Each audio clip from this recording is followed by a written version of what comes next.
What's going on, guys? We are back with another episode of the Replay Podcast. And today I have a good friend, Cameron Hardy. He is a realtor here in the beautiful city of Las Vegas. Thank you, bro. Thank you for being on. Thanks, bro. Appreciate it. Thanks for having me. Are you nervous? Of course. Usually everybody's always nervous. And then by then they're like, this was easy. Yeah. Tell people a little bit about yourself, what you do, who you are, and then we'll kind of dive in.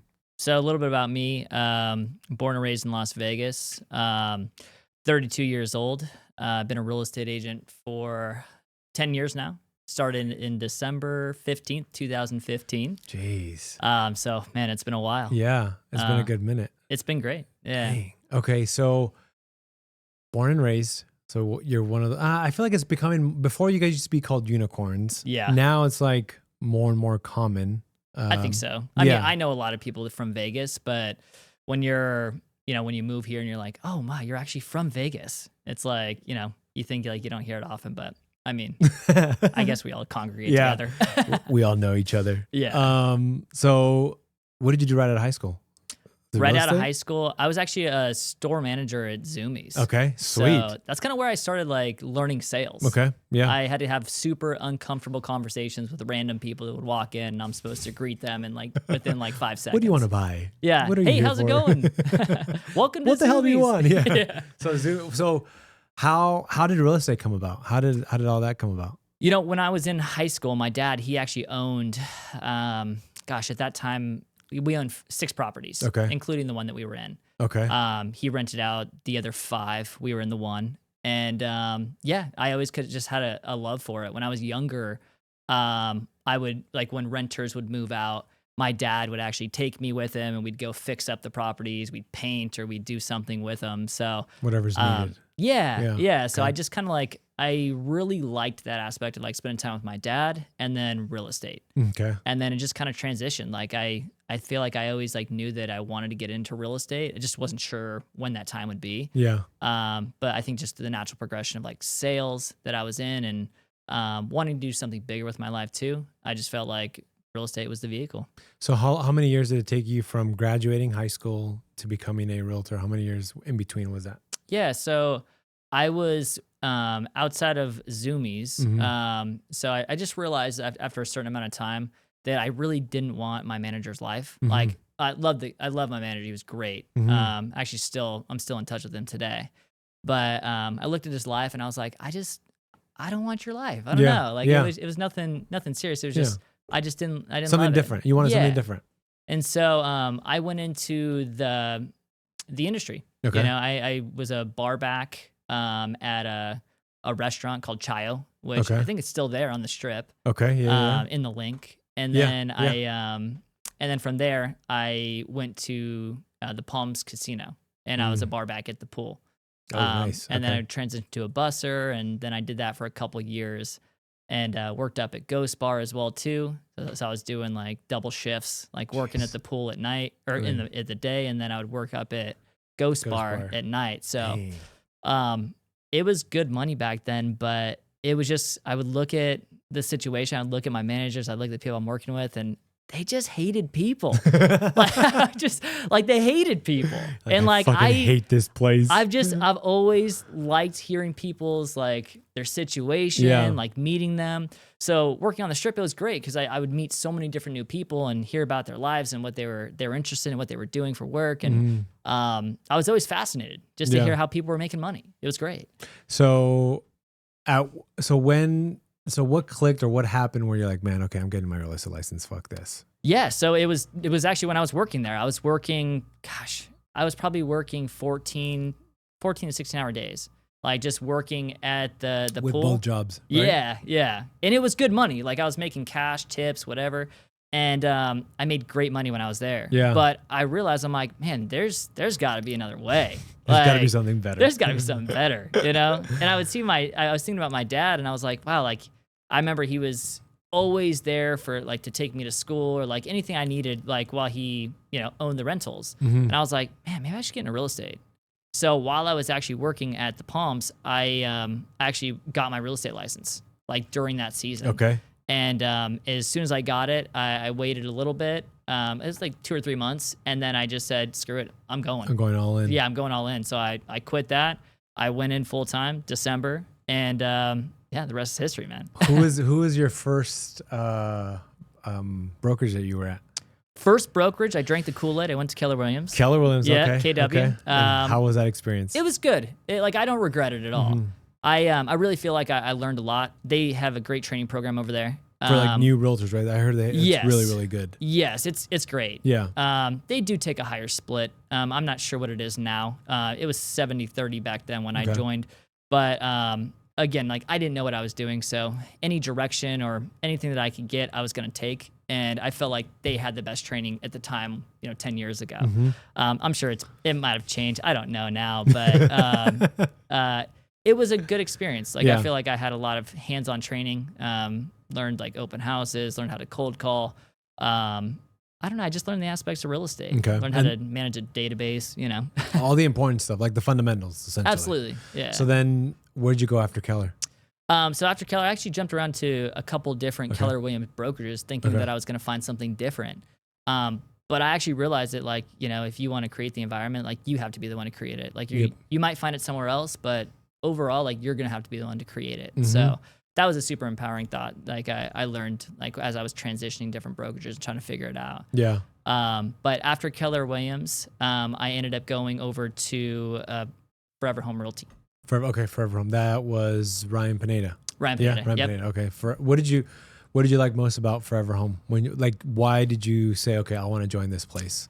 Well, when I was working at Keller Williams, we actually ran into a couple instances where there were some homeowners that there was an opportunity to actually save their home, and I didn't know what, like, subject to was, or I didn't understand, like, the investing side of real estate. The wholesale, the buying of cash. I was a traditional realtor. Yeah. So I had no idea how to help this person.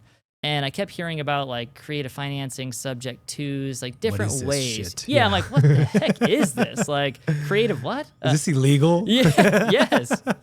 So it took that painful experience, like, when this guy ended up losing his home because we couldn't get him enough money on the sale of the home to make it work. And then I kind of went on through a wormhole, like, trying to figure out, okay, like, so what is this, like, dark side of real estate? They want to say, like, wholesaling, creative finance.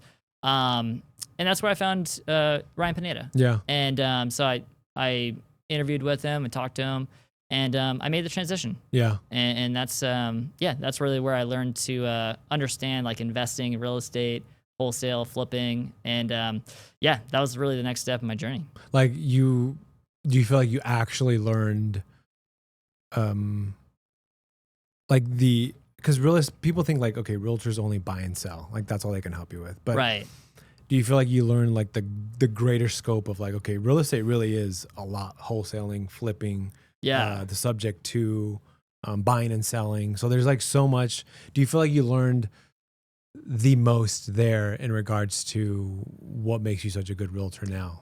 I feel like it really gave me the tools to be a dynamic realtor. Like, I feel like... Well, that's good, dynamic, Absolutely, because I feel like I have so many different facets and tools that I can use when I'm going on an appointment with the seller, where, not everyone can. Like, I can offer them a cash offer. I can put them in touch with an investor. I can look for a creative way to get them out of their situation that it's just not traditional. Yeah. Where the normal realtor, they wouldn't be able to help that seller. Yep. So... It's cool. Like, it's really cool to realize how many different tools and aspects that you can do to help somebody. And that's really what I learned over there. Yeah, it's been great. Do you feel that based off of so, like, let's say you're going on a listing presentation, right? Yeah. And you're talking to the seller, and the seller is struggling and he just needs cash. Right. Then do you kind of put on, like, your investor hat and say, hey, look, there's another alternative where if you need cash now, I'm pretty sure you can sell your house in 5 to 7 days to an investor, and they come in. It's going to be a lower price than having it on the market for X amount of days. How does that conversation look like when you're talking to a potential seller? Yeah, it's a great question. So every listing appointment, I go in with the idea that a cash offer could be a possibility. So I always run 2 different scenarios. Yep. So before I even go there, I'll figure out what the cash offer might look like. And then I'll obviously, the listing price of what I think the comps are for the home. and then I will literally present that to the seller. And Oh, that's just nice. depending on the conversation that we have, I try to build a lot of rapport when I first go into any listing appointment. And, I'll go in, I'll figure out what their situation is. If they're in distress and they need to sell quickly, I'll offer them the cash offer because I think that makes the most sense. Yep. But I'll always keep that in my back pocket just in case if, they're not saying, oh yeah, I'm in distress, I need to sell quickly. Then no worries. We don't even bring it up. There's no reason to. Okay. But that option's always there, Mhm. and I always leave it open just in case. So you also did other stuff for Forever Home. What else did you do? Because I obviously I know I'm your friend. So Yeah. let's talk about what the other, I guess, learning experiences or, what you really learned while you were there. Let's talk about that. Yeah. So, I mean, when I transitioned from Keller Williams over to Forever Home, I was actually at a point in my career where I was just kind of getting tired of real estate. I wasn't really sure what I wanted to do. I knew that, like helping people was definitely something I wanted to do, but I didn't know how because I wasn't helping enough people. I was probably selling maybe 12 homes a year at that point, which, it was decent, but it wasn't great. I was making a living, but I wasn't thriving. You weren't thriving. Yeah. So when I went over to Forever Home, I actually went over and joined Ryan's like acquisition team. So he worked for Home Run Offer. He owns Home Run Offer. And so I came on as a cold caller over there. Okay. I ended up doing that for about 2 months and realized that I just didn't love cold calling for 8 hours a day. I can do it for 2-3 hours a day, but man, like 8 hours is a lot. It's a lot, man. Yeah. It's mentally draining. So I did it for about 2 months. Came close on a couple sales, but nothing ever transpired. And then there was opportunity at his coaching company, Future Flipper at the time. I think it's Wealthy Investor now. And so I came on and joined Roham, which is he was the operations manager at the time, and I helped him with sales and ended up doing that for about, I think it was like 6 or 7 months. Helped grow that, and that was like the break that I needed just to realize like, all right, like I miss real estate. I want to get back into real estate like full time, and but it was good. Like I got to learn how to get students that were looking to get into real estate investing into Ryan's program. And I think having those conversations with, what they wanted to do and truly guiding them to figure out, okay, is this the right route? Do I have enough money to invest? Things like that. Yeah. It really made me like realize what I wanted to do. Yeah. I was like, I want to be a real estate agent and help sellers do this exact same thing. So it just helped inspire me to do that. There are times, I mean, there's some people, and probably better than most of them, but there are some people that will kind of not bash, but talk negatively about Ryan. Yeah. I've never heard from people that I've worked close to him. I've never heard anything negative about him. Yeah. I know that he is a unique person because I think everybody who is very, very successful and very driven like he is, Absolutely. it takes a unique person. Not just anybody can do it. Yeah. So like sure. let's throw that out there because if everybody could do it, then everybody would be doing it. Right. It takes a unique person to be that successful. Definitely. And to try to tarnish or try to like say that he's not successful is kind of like stupid in my opinion. No, he's one of the top in Vegas, real estate especially, investors in Vegas, the for country too, right? Yeah. I would say because he's pretty well off. He does great with all of his endeavors, most of them. Yeah. I see people like bashing him or like talking negatively about him, and I don't know him enough to like to judge him like that. I've met him a couple times, and he's Sure. been totally cool and down to earth.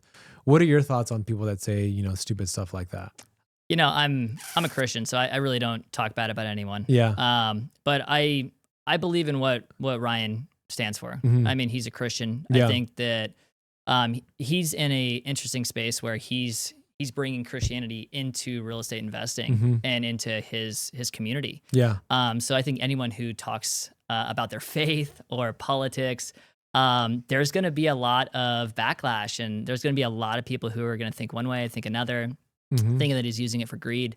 I mean, when I got to know Ryan, I think he's pretty genuine. Yeah. I think that he's doing what he's doing for the kingdom. Mhm. And I do think that every man has faults, right? Yeah, I mean, of course. so no one's perfect, No. but I think at the end of the day, like he's doing the absolute best with the platform that he has. Mhm. And I respect him. I think he's Yeah. doing great. Yeah. I feel the same about that. I have heard that he is sort of different from the social media figure to like when you're actually in front of him, Yeah. which I kind of know because I've created enough content where I'm kind of a little bit, I turn on a little bit on screen. Yeah, I think And I you've think seen me like on just as friends and like I'm pretty chill. I don't really like, hey guys, come buy a house today. You know, I'm Yeah, not yeah. like that. So I get that. And people don't seem to understand that, right? Like, okay, he's Yeah. turning on a little bit. He's turning on his character Of course. of who he is on social media, which is Sure. totally normal and totally fine. But I saw something like, because sometimes I see stupid people posting stuff about him, and I saw one specifically that got me pretty upset, where it's like, oh, he's using like the church to grow his, like, no, when Yeah. he first started, he wasn't talking about the church. He was a real estate investor for what, 5 years? Yeah. Until he finally until he was doing very well. Yeah. Where I think he was flipping over 100 properties Yes. a year. Yeah. So I mean, I think anyone's going to, want to bash somebody when they have a lot of success. And Ryan's done very well for himself. Yeah. I mean, I don't think he cares. And he gives back a lot too. He does. Like a tremendous amount, because He does, yeah. he goes to the crossing where we go, or where I used to go. It's kind of far now, but Yeah. and I've heard like great stories about like how giving he is and how Yeah. like generous he is. So Ryan, I think you're a good guy, dude. Same. So now, okay, so how long were you at Forever Homes and what happened there? Yeah. So I was there for about, let's see here, probably a year and a half. Mhm. After I transitioned off the future flipper team at the time, I stayed as a realtor. Okay. Until Ryan eventually dissolved the Forever Home and switched over to Real. Okay. So that's when I ended up making a transition myself. So I knew I wanted to get into real estate and be a realtor full time. So at that time, I transitioned over to Huntington and Ellis. Okay. So with Another Craig big Tan. dog. Yeah. Okay. So Huntington and Ellis, what did you like about, what made you say, okay, first of all, how many companies did you interview with, or was it just Huntington and Ellis and that's it? Yeah, no, it's just one. So what was it, just because did you end up choosing Huntington and Ellis because you knew that they're the shit and they have their shit together, and Yeah, I Craig think Tan is such a good brand? definitely. I mean, I think I always had a lot of respect for Craig. Yeah. And just the establishment that he's created Mhm. over at Huntington. And I wanted something more professional. I mean, I worked at a company that Forever Home was just very casual, which is not bad. Yeah. But I was just looking for something more professional. I wanted to come wear a suit every day, and just feel like a professional as I was kind of breaking back into the realtor space. Yeah. And, I just think I needed that for my confidence. But also I just wanted to be around top dogs. Yeah. The top And producers. Absolutely. And there's great agents over there. John Sullivan, Dan Mum. I mean, there's The just big dogs. Yeah. great names over there Mhm. that I highly respect. So I just wanted to be around it. How was it working there? It's great. Yeah. How was the energy? Good. Yeah. It was phenomenal. It Yeah. was like working at a top tier law Like something firm. that you see in a movie or something like that, right? Where they're, Definitely. Yeah. It's like working in a law firm. I mean, Yeah. everyone, they dress well there. They produce at a high level. And I think that causes you to want to do more. Mhm. So I mean, it just makes you very hungry to compete. Yeah. And it definitely got me back in the game. That's Yeah. for sure. And then you also, during that time, you also have, I only say this because I know you as a friend. Like you're flipping, would you say flipping or wholesaling? Were you doing a little bit of that, or talk a little bit about that? Yeah. And So your experience. yeah. So while I was as I was transitioning, I kept a relationship with a couple investors, Mhm. and the majority of my business was helping those investors, one, either find flips, or two, look for deals where we could potentially flip the properties and they can make some really good money. Mhm. So a lot of my time was spent finding deals either on MLS or finding some off-market properties that we could lock up for my investors. And that's kind of really how things transitioned to where we are today. How do you go about finding a property that's already listed on the MLS for, let's say it was listed at top dollar or whatever they wanted, market value? Yeah. How do you go in and say, hey, look, I know you have it listed for 300,000, but I'll give you 200,000. Like, how does that, and who do you contact? And how, so walk me through that, walk the viewers through that whole process. And how does that look like? No, I mean, it's, you just pick up the phone and start dialing, man. I mean, it's not rocket science. It's having tough, crucial conversations. And are you calling the homeowner or the realtor that listed it, or that had if it's listed first on the MLS, then we'll call the agent. Okay. If it's not listed, then obviously it's off market, and then we can contact the owner. But yeah, most of the time it's having conversations with agents and really just figuring out pain points. You know, asking those deep questions about the seller that most aren't going to. They're not going to ask. Yeah. So you just really try to dig deep, try to figure out their motivation, figure out what their specific time frame is, and a lot of the times they'll tell you. They can kind of figure it out, but it's asking that same question 2 or 3 different times in different ways. Yeah. To where they finally kind of divulge a little information, so that way it gives you a little bit more leverage when you're going to make your offer. Okay. Awesome. So why doesn't the realtor do that? Which realtor? Like the one that has it listed. Like, hey man, like.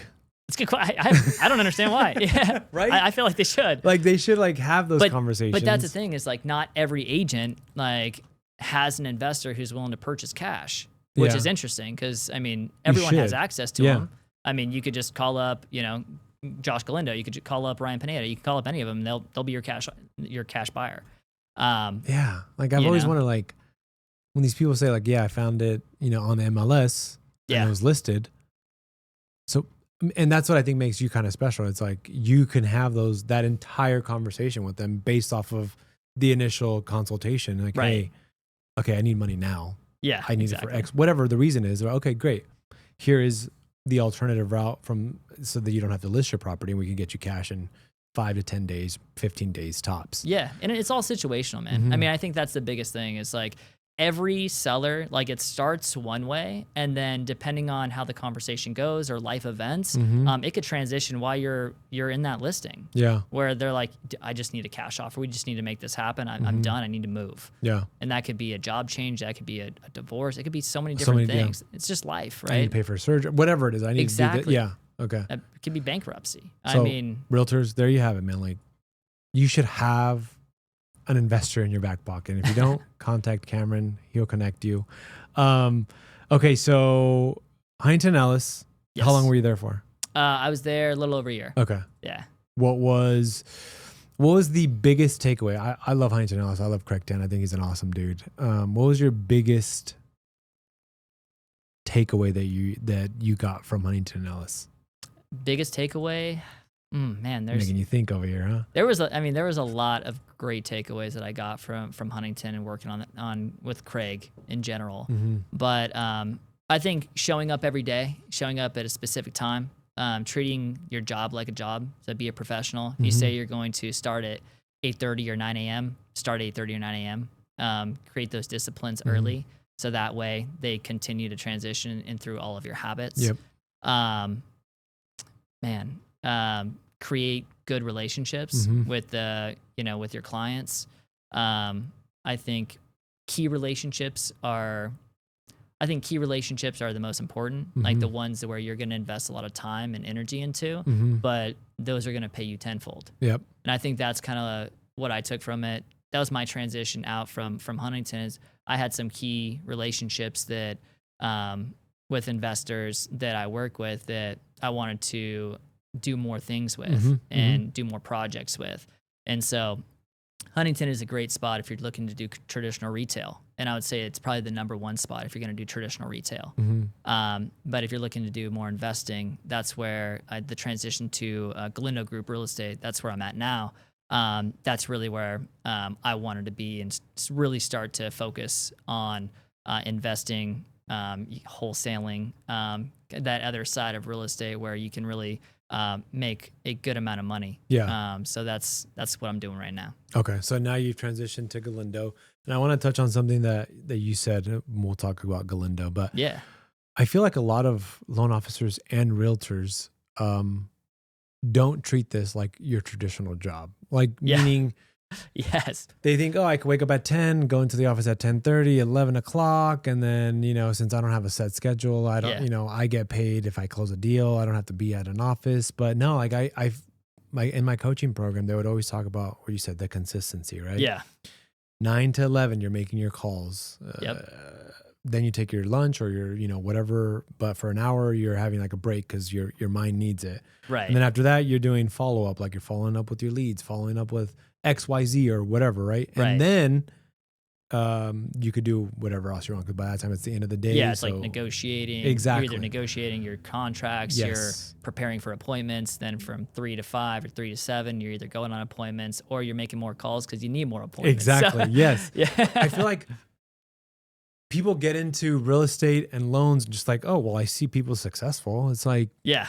no, people are successful because it's that schedule that you create. Like, Yeah. The daily it's a job. the daily disciplines are what create the actual opportunities that we have. I mean, we don't just wake up and we get phone calls or we get, people, oh yeah, I just want to list my home. Yeah. I mean, now we do, right? Yeah. Because we put in the work. But when you first start out, yeah, no one's calling you, man. Like you're just there. Yeah. You've got to make it happen. So Yes. you've got to start picking up the phone. You got to start dialing. You got to text your friends. You got to reach out on Messenger, whatever it is to get your name out there that you sell real estate and you should do it with me. Mm-hmm. Yeah. That's what you got to do when you first start out. Yeah. Get your name out there 100%. Yeah. And teach and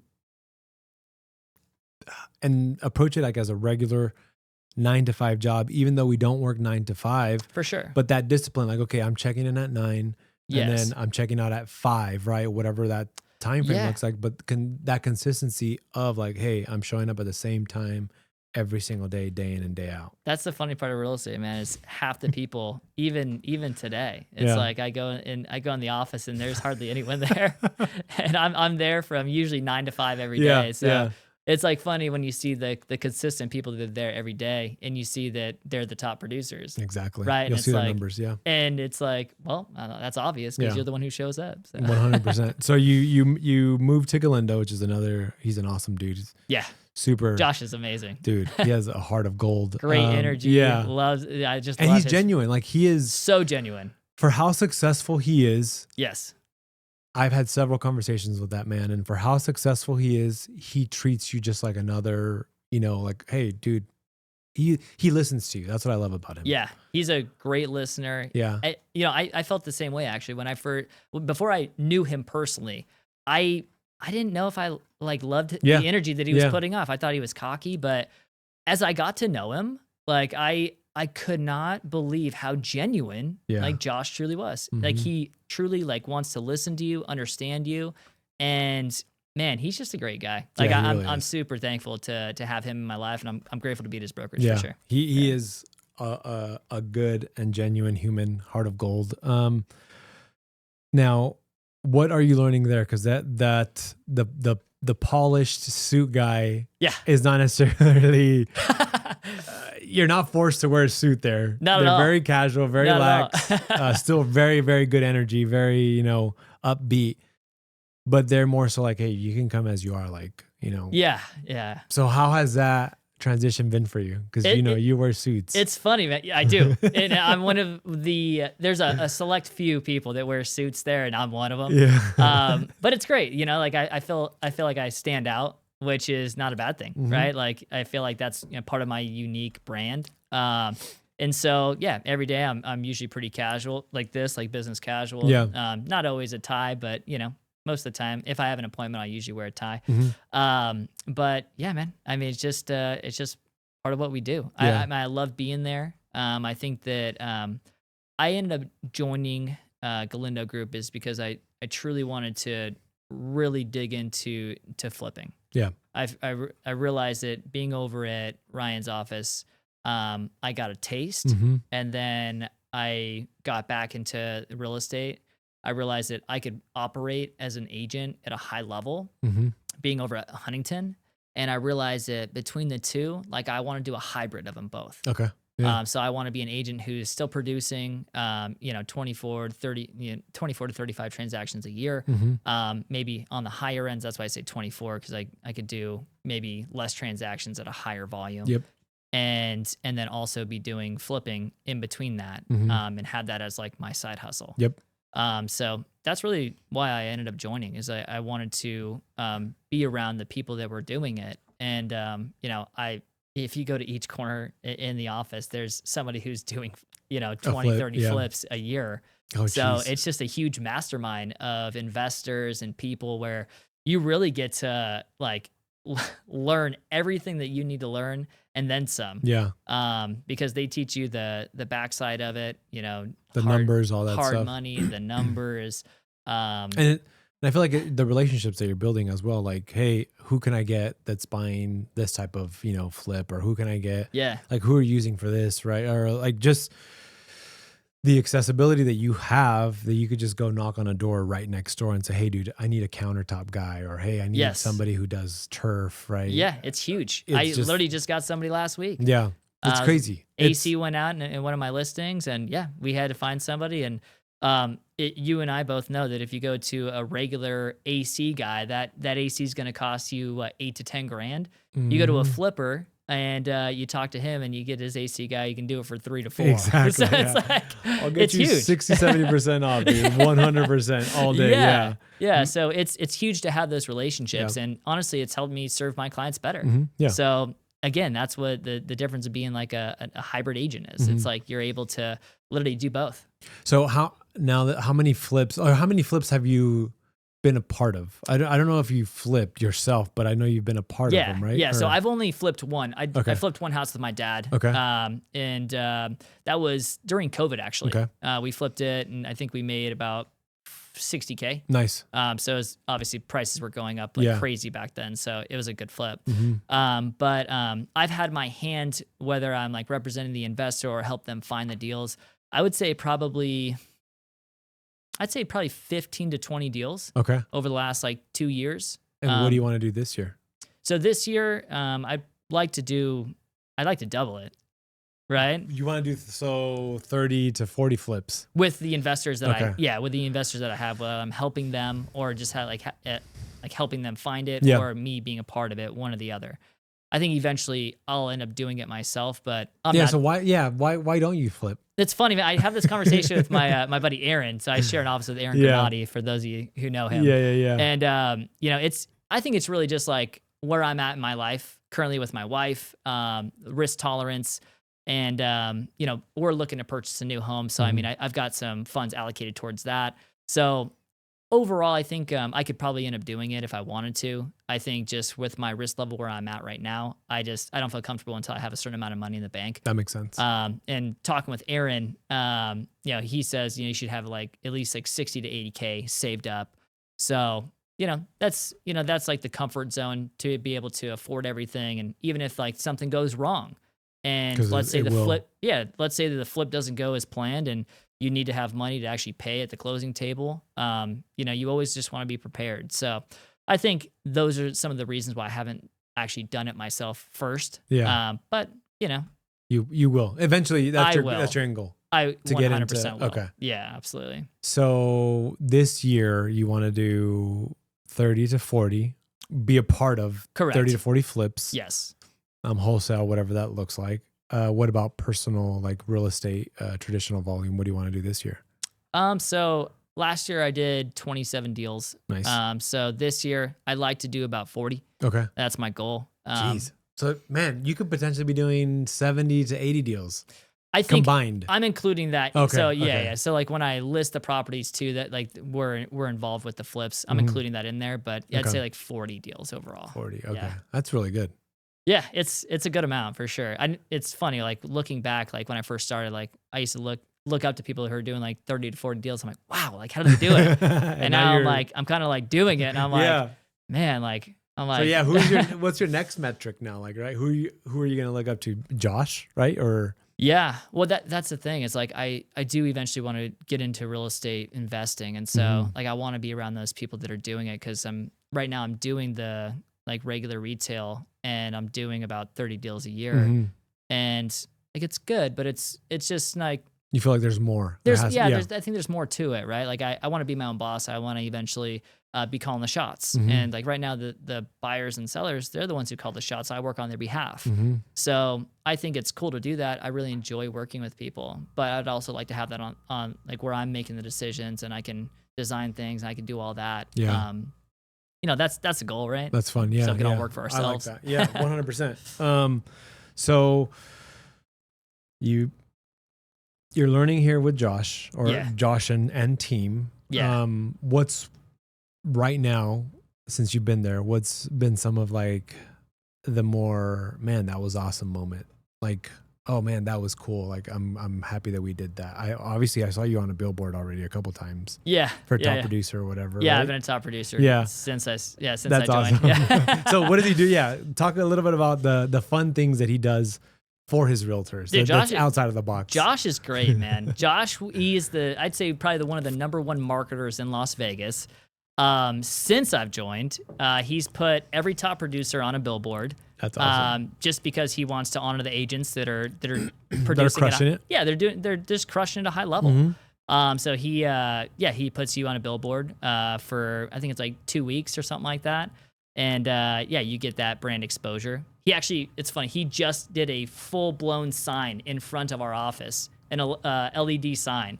I saw that. Yeah. Yeah, Like yeah. the black one, right? Dude, he spent like over $100,000 on it. Oh shit. But it's great. He doesn't care. You Yeah. know, like he's just like, dude, whatever I can do to market like the Yeah. brand and like get our name out there, like he'll do it. Did he bought the whole He owns the whole building. okay. He doesn't own the whole like the gas station and all that stuff. Not Just well, that not whole- yet. Not yet, Josh. Not yet. Not yet. I'm But sure he will. He owns that entire building where you guys are in. Yes. Now Yeah. he He owns does. the whole building, so he subleased some of it out to like a auto shop dealer or whatever. And then he owns the whole building. So we actually just expanded to the top floor. There used I to be saw another that. company there. Yeah. And And what so- did he do to all that? Oh, so he renovated the whole space. We actually have a full gym inside the crazy. brokerage. So if you guys ever want to get a good workout in, come to Galindo. Galindo Gains. Galindo Gains. And then also we have a podcast room. So you can do podcasts, you can do social media. He's got a full blown social media team, Galindo Media, Yeah. where they'll handle all that stuff for you. And then there's also like an event space where you can host meetups and what have you if you're an agent there. So he's doing a lot of cool things, man. He's really, I feel like he's really taking care of his agents, like and helping them with their growth, the podcast, does. the gym, because if you're physically fit, you're going to perform better. You're going to feel better. Absolutely. The space, he lets anybody just, hey, I'm going to have an event, just, reserve it kind of thing, or how does that? Yeah, you just gotta let them know, hey, like we're thinking about doing an event next week on like Wednesday. Is there any chance we could just use the facility, use everything? And yeah, he's cool. You just That's gotta let awesome. him know. It's Yeah. it's great. It's really cool what he's built over there. Yeah. I think it's just he's really trying to invest back into the agents. Especially being a brokerage where he doesn't charge a lot. Like it's a flat fee brokerage. So it's 100%, right? Yeah, it's 100%. Okay. Yeah, you just charge transaction fee, and like he's like provides more for agents compared to any other brokerage I know. That's crazy. On top of, we're also partnered with the Vegas Golden Knights. Like That's awesome. we get tickets to the games. We get to use their branding as well too because we're partners, and it's cool, man. Like he's just doing a lot of cool stuff that normal brokers don't do. Yeah. And I think that's what makes him stand out. Like he's just unique and he's got great energy and He does. he's somebody you want to be around, man. I mean, that's why I'm there.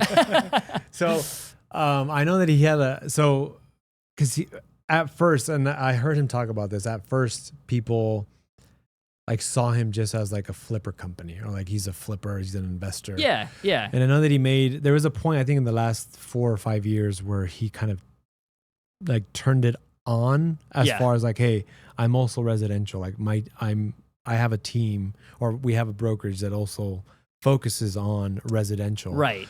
Have you seen the growth